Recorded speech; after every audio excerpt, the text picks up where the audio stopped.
Hello and welcome to today's tutorial.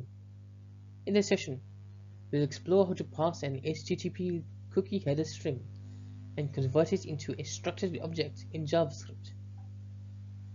Cookies store small pieces of data in web browsers, often in a long encoded format. By converting them into an object, we can easily access key value pairs for authentication, user preferences, or session management. Let's get started. When working with cookies, we often need to extract specific values for use in authentication, settings, or tracking. Since browsers store cookies as a single string, we must break it down into a structured format. This makes working with cookie data more efficient and readable. This function works by splitting the cookie into pairs, then further splitting each pair into keys and values. The reduce method builds an object and decode URI component ensures that encoded characters correctly converted back into their original form. This allows us to extract readable cookie values efficiently. This step-by-step approach ensures that cookies are properly extracted and decoded, making them easy to access in JavaScript.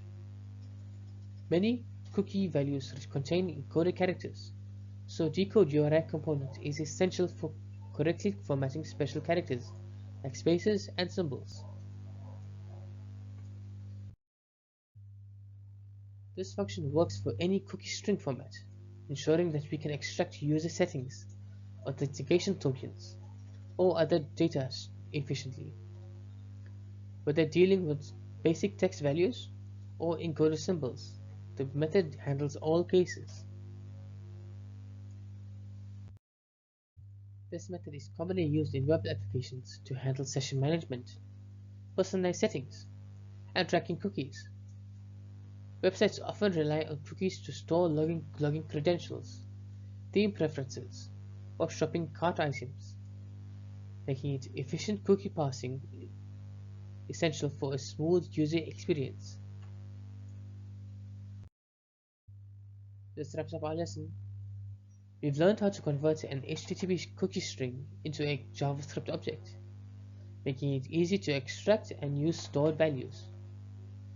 This technique is widely used in modern web development to manage sessions, settings, and tracking data.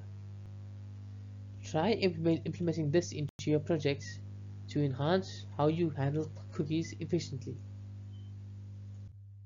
Thank you for watching. If you enjoyed this video, please make sure to like, share, and subscribe for more JavaScript tutorials. I'll see you in the next one.